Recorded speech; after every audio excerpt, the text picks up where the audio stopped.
Hello students. पिछले lecture में हमने पढ़ा था बेसिक प्रोपोर्शनैलिटी थ्योरम बीपीटी, जिसे हम थेल्स थ्योरम भी बोलते हैं। हमने कुछ एग्जांपल्स भी देखे। आज इस वीडियो में एक ऐसा एग्जांपल लेके आया हूं मैं, जिसे हम बीपीटी के थ्रू भी सॉल्व करेंगे और एक नया नॉवेल अप्रोच भी अप्लाई करेंगे, जिसे हम कहते हैं मास point geometry. So using mass point geometry, it will be very easy to solve these kind of questions. तो पहले हम बीपीटी के थ्रू इस क्वेश्चन को सॉल्व करते हैं, फिर हम देखेंगे कि मास पॉइंट ज्योमेट्री क्या होता है और उससे हम इस सवाल को कैसे वेट्स के थ्रू तुरंत सॉल्व कर सकते हैं within seconds. So let's begin. In triangle A B C, D divides B C in the ratio 2:3। D जो है वो बी सी को 2:3 के रेशियो में डिवाइड करता है, and E divides A C in the ratio 1:4। AD and BC intersect at O. Find the ratio AO is to OD. So इसे picturise कर लिया जाए, इसे क्रिएट कर लिया जाए। Suppose this is the triangle, okay, और इसे हम नाम दे देते हैं ABC। अब क्या कहा गया है, D जो है वो BC को 2:3 के रेशियो में डिवाइड करता है। नाउ सपोज ये पॉइंट हमारा यहाँ पे ये D है, जो कि 2:3 के रेशियो में BC को डिवाइड कर रहा है, and E divides AC in the ratio 1:4। और यहाँ कहीं हमारा पॉइंट E है, जो 1:4 के रेशियो में इसे और इसे डिवाइड कर रहा है। Okay, now I am given that AD and BE intersect at O। मुझे ये दिया हुआ है कि AD और BE, ये BE यहाँ मान लें इसे, ये O पे इंटरसेक्ट करते हैं। अब मुझे बताना है कि AO बाई OD कितना होगा, ये बताना है। मुझे बताना है ये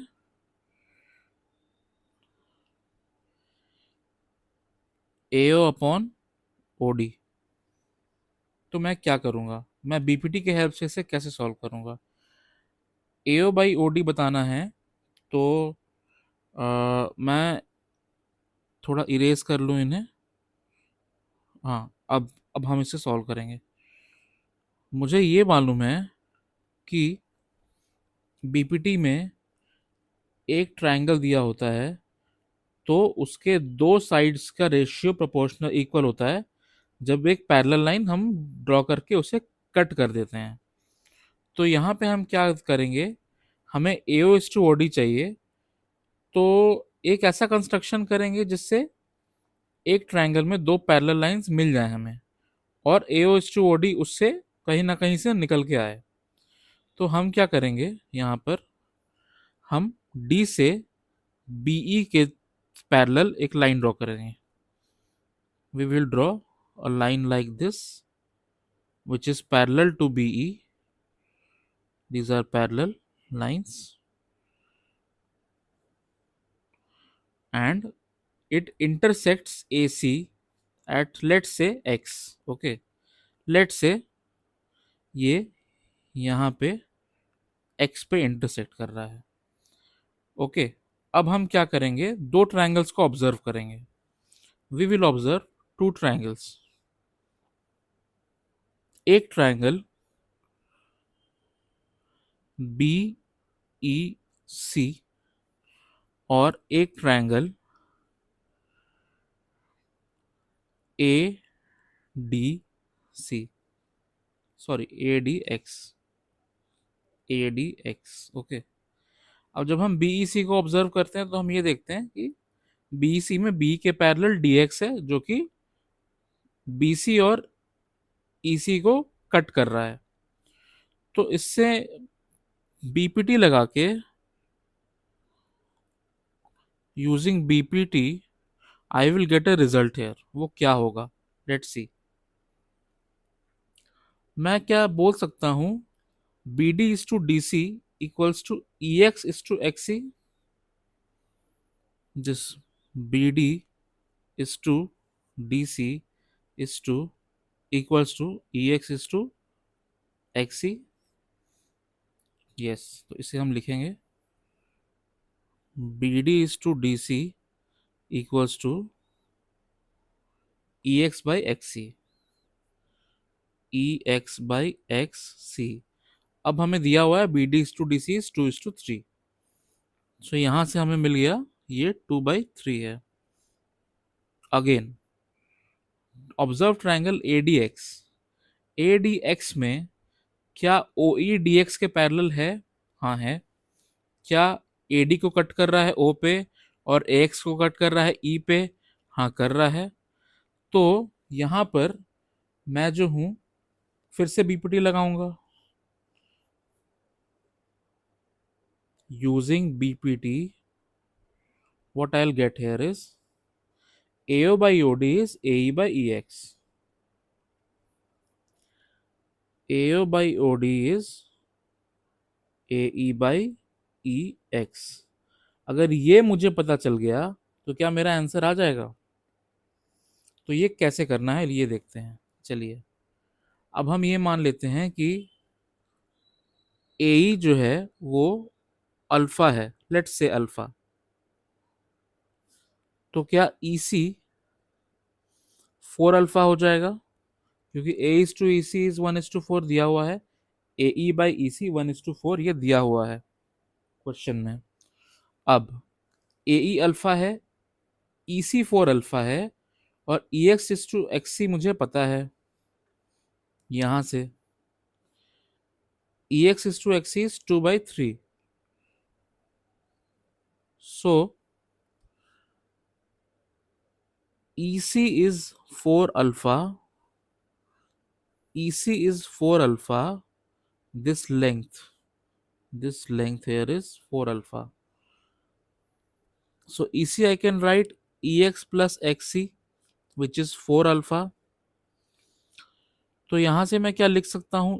EX plus XC की जगह मैं लिख सकता हूं 3EX/2 which is 4 alpha. ये कहां से आया? ये यहां से आया। आप क्रॉस मल्टीप्लाई करें, एक साइड XC को रखें एक साइड EX को रखें तो आपको मिलेगा 3/2 EX इज XC। अब यहां से आएगा 5/2 EX is 4 alpha. So EX is 8/5 alpha. Okay, now what is AE? AE हमारा क्या है? अल्फा है। And what is EX? EX is 8/5 alpha. तो यहां से क्या मैं लिख सकता हूं AE को अल्फा और EX को 8/5 अल्फा? तो ये अल्फा अल्फा कैंसिल होके क्या ये 5/8 हो जाएगा? और यही है AO बाई OD जो हमें चाहिए। तो एक सिंपल कंस्ट्रक्शन से मैं बीपीटी के थ्रू इसे सॉल्व कर सकता हूं, जिसमें कि मुझे बहुत सारे रेशियोज को ध्यान में रखना पड़ेगा, कुछ लेंथ्स अज्यूम करनी पड़ेंगी और सॉल्व करना पड़ेगा। लेकिन अगर मैं इस सवाल को मास पॉइंट ज्योमेट्री के हेल्प से सॉल्व करूं, अगर मैं इसे मास पॉइंट ज्योमेट्री के हेल्प से सॉल्व करूं तो ये मैं कैसे करूंगा ये देखते हैं। चलिए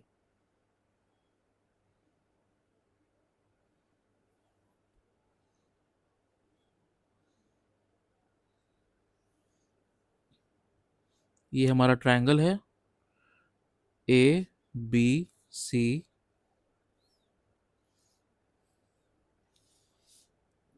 लेट्स से ये पॉइंट D है, हम AD को ज्वाइन कर देंगे।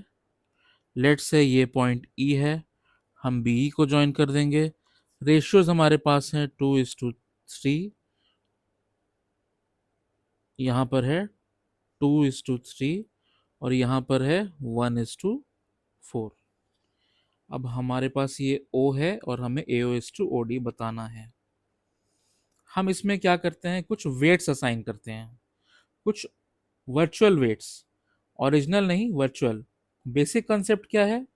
एक ट्रायंगल को हम एक प्लेनर सरफेस मानते हैं, प्लेनर सरफेस जो कि इक्विलिब्रियम में है।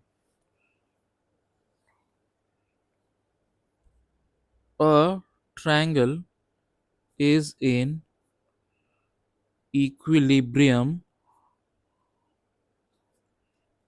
in space. Okay, it is a planar surface. Okay, every line segment of a triangle or inside a triangle of triangle or inside it is, her line segment जो triangle के अंदर है वो, या फिर जो ट्रायंगल का इसके साइड्स हैं वो भी, is in equilibrium and under weights. Okay, pause करिए, इसे पढ़िए, समझने की कोशिश करिए. और इसमें एक चीज है जो हम जानेंगे. कोई ट्रायंगल है, सपोज ये ट्रायंगल है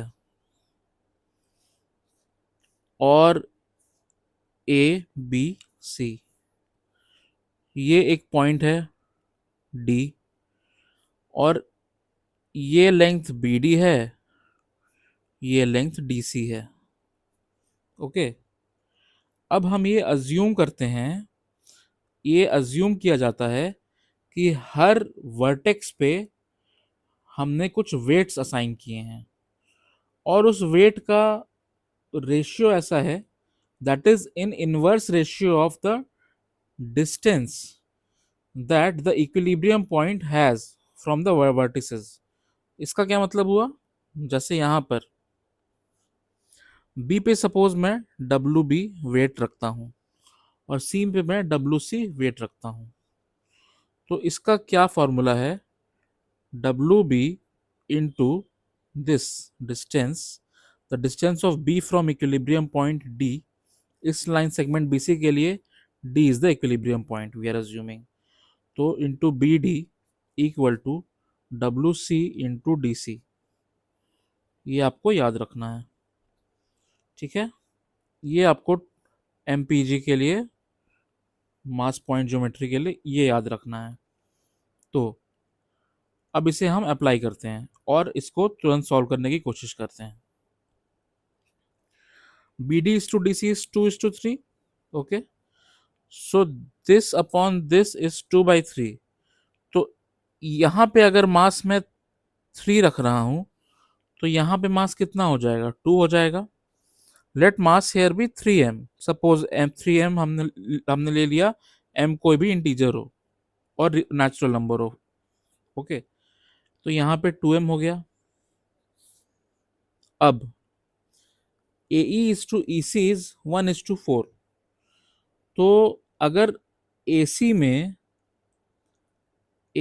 अगर E इक्विलिब्रियम पॉइंट है तो this 2m into EC will be equal to mass at A into AE. अभी हमने ये फॉर्मूला देखा, तो अब मास एट A कितना आएगा?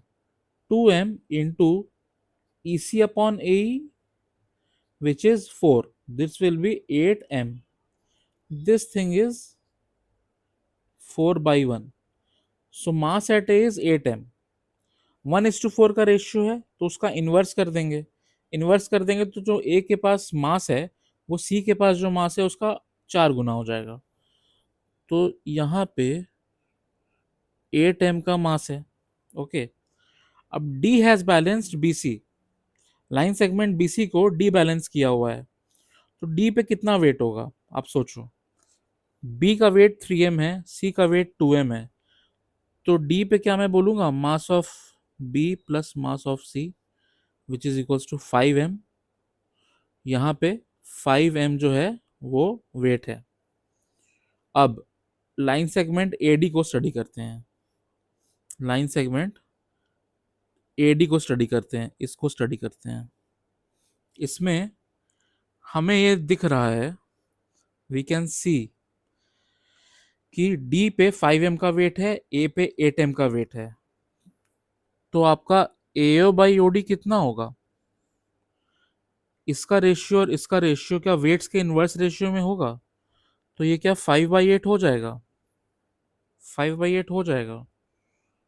और यही 5/8 हमें मिला था जब हमने इसे सॉल्व किया था using BPT. This is how easy it is with MPG. आपको वेट्स रखना है, इक्विलिब्रियम इक्विलिब्रियम क्रिएट करना है, मिड पॉइंट पे वेट सम होता है वेट्स का, आपको ये याद रखना है, आपको ये फॉर्मूला और ये फिगर याद रखना है। ओके, तो इस वीडियो में मैं यही बताना चाह रहा था, importance of MPG, mass point geometry, जिसमें कंस्ट्रक्शंस नहीं करने पड़ते ज़्यादा, without construction and without coordinate geometry आप बहुत इजीली क्वेश्चंस को सॉल्व कर सकते हैं। थैंक यू, मिलेंगे अगले वीडियो में।